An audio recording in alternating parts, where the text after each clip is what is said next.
Hello, and welcome to our video on integrated lessons.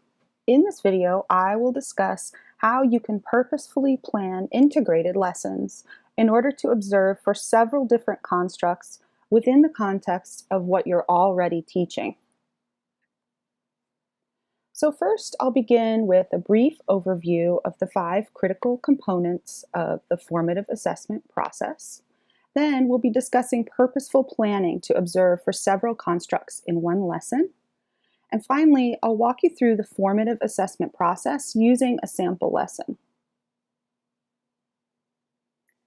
There are a couple of different resources you might want to have on hand for this video. The first is our KEA at a glance document, which shows the skill steps for all the different constructs in one place.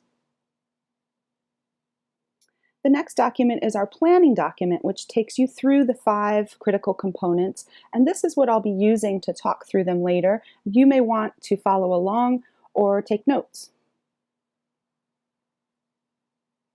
So let's talk about the 5 critical components of the formative assessment process. The 5 critical components are not linear, but spiral in nature. So each component leads on to the next. I'm going to dive in today with eliciting evidence of learning because I'm thinking about the beginning of the year. I'm getting a new group of students that I want to gather information about.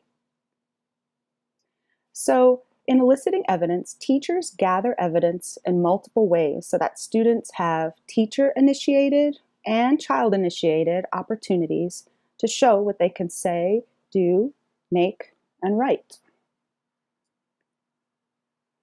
Evidence is then interpreted by locating students' current learning statuses along the construct progressions.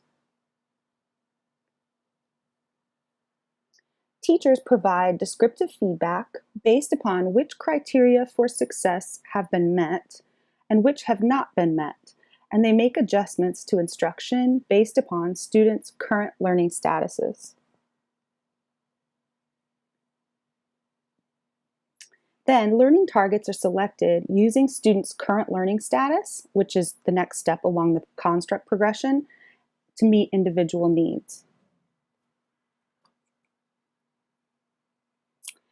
Finally, performance descriptors are used to develop criteria for success for learning targets.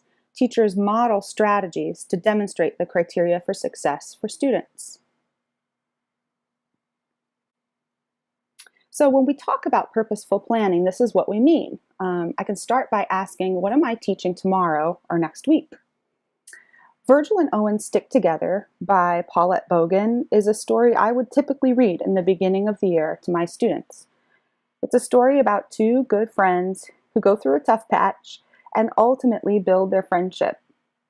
I like this story for the beginning of the year because it provides a context in which students can identify and discuss the emotions of the characters, and I can make connections to our classroom community and what it means to be a friend. But you don't need to use this book to observe for the constructs we'll be discussing today. You can choose any book you like. Choose your favorite read aloud. Choose something you're already planning to teach, and then purposefully plan for how you can incorporate the construct progressions into your learning opportunities. So, which constructs will I plan to observe during this read aloud lesson? And how will I plan to elicit evidence of learning? I can observe for following directions as I call students to the circle for read aloud using 2-step directions. If I provide directions to small groups at a time, I can manage the students' movement, as I normally do, from learning stations to the reading circle, while still being able to take notes. I can also provide a visual cue and make a note on my observation grid for those students who need it.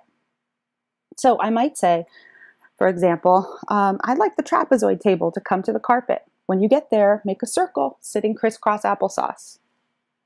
Or when I notice one of my students, Megan, doesn't follow directions, I might want to provide a visual cue. So I approach her and I point to the carpet for her while reminding her of the directions.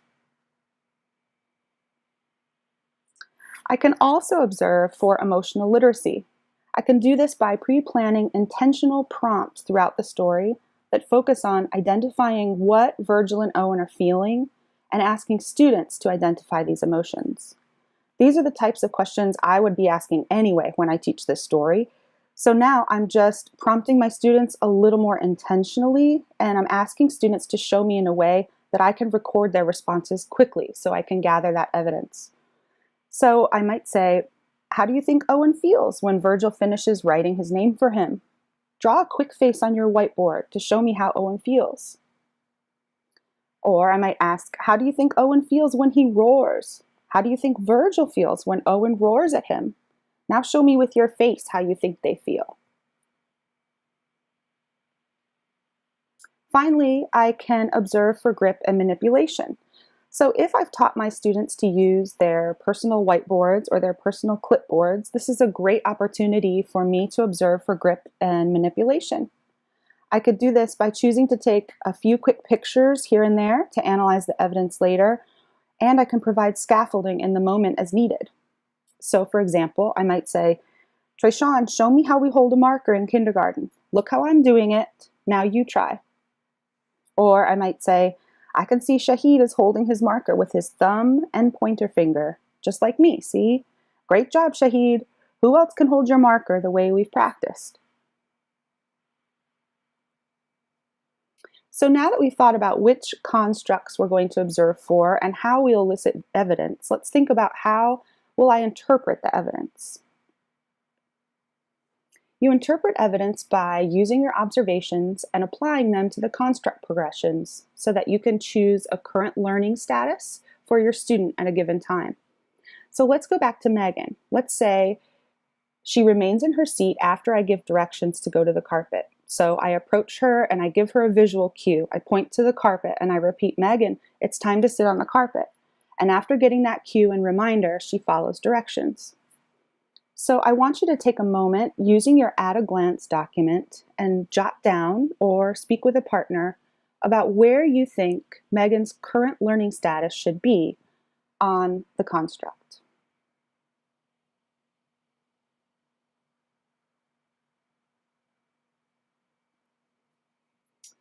I've placed Megan's current learning status as D.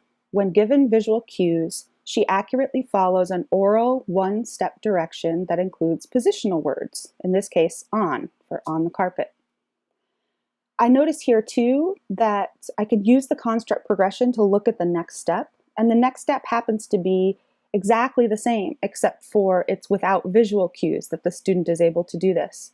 So I can make a mental note at the time, or I can even interject right at the time to have a small conversation with Megan saying, I can tell that lately you really need me to come and point you to the carpet after I give directions. I want you to try next time to listen carefully to directions the first time so that you don't need the teacher to come over and tell you. Let's look at emotional literacy. Let's say I ask, how do you think Virgil feels when Owen roars? And Valentina correctly labels the emotion by saying, I think he feels shocked. Take a moment to jot down or speak with a partner about where you think Valentina's current learning status should be.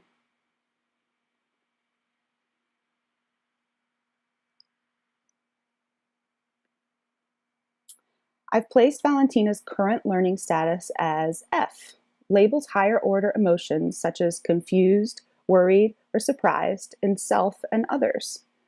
So shocked definitely qualifies as a higher order emotion, and it's a great vocabulary word for kindergarten.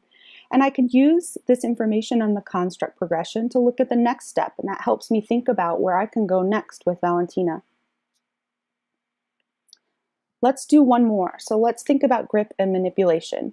Let's say I notice Trayshawn is only rarely using his whole arm to manipulate the marker as he writes. He's got pretty good wrist control and pretty good fine motor control. So take a moment to look at your at-a-glance document and decide where you think Trayshawn's current learning status should be.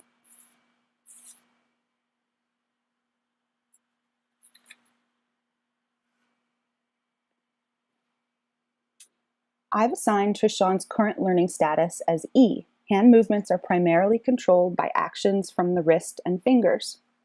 So In this way, we can interpret the evidence using the information on the construct progressions, and the construct progressions help us think about what comes next for our students. It's important to note that this process isn't about assigning a label to a student. The current learning status is dynamic, and it's just a tool for you as a teacher to think about what's next for a particular student or a group of students.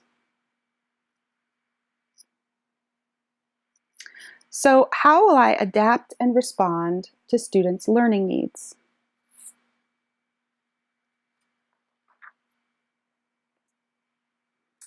Paying close attention to specific things gives me an opportunity to adapt my instruction and better meet my students' needs using the skills along the construct progressions.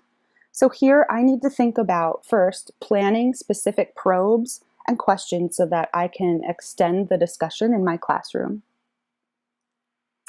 I need to think about providing descriptive feedback in the moment, and I need to be prepared to provide responses and modeling or scaffolding to meet students' needs.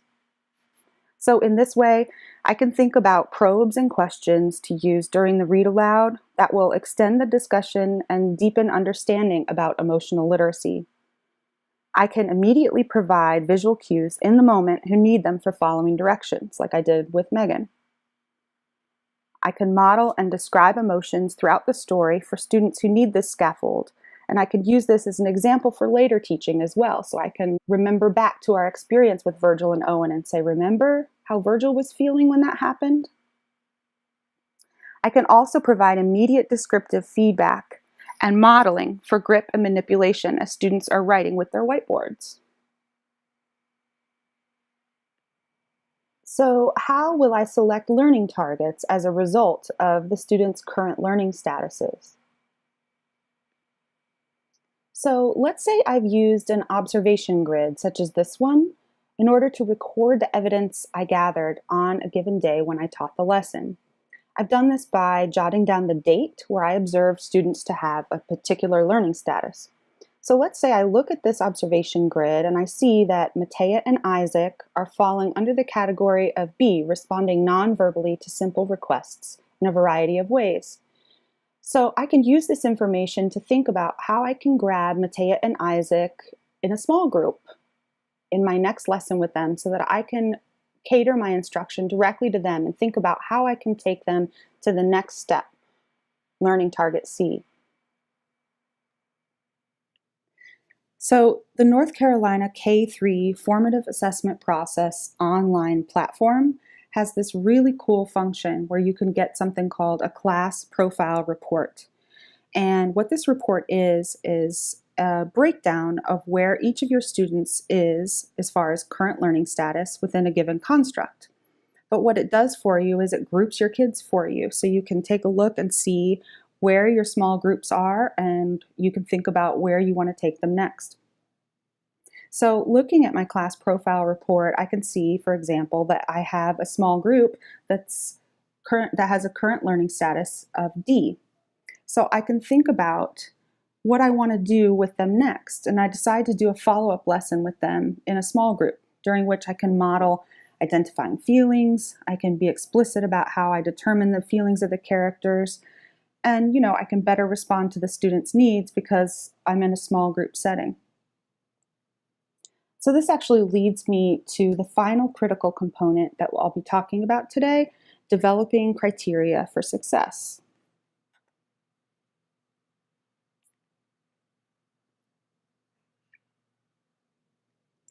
So using what I learned during the observations and from the class profile report, I can demonstrate criteria for success for individual students and small groups based upon their learning targets. So thinking about that group that had the learning status D and thinking about where I want to take them next, I decide to read this book called When Sophie Gets Angry by Molly Bang. During this lesson, I can think aloud about how Sophie's features and actions demonstrate her feelings. So I might say, oh wow, I can see here that Sophie's face is very red. She's yelling a big yell. That tells me she's feeling very angry. I can also model making text-to-self connections, sharing a simple story of a time when I was so angry that I cried, modeling facial expressions for anger and sadness, and explicitly pointing them out for students. So in this way, I could use the information that I had to generate a new lesson and to think about how I can develop and demonstrate criteria for success for my students. So that concludes our illustration of using the 5 critical components of the formative assessment process in order to purposefully plan to observe for constructs and adapt instruction accordingly to meet the needs of individual students. Please explore these additional resources for more helpful information and tools to support implementation of the formative assessment process.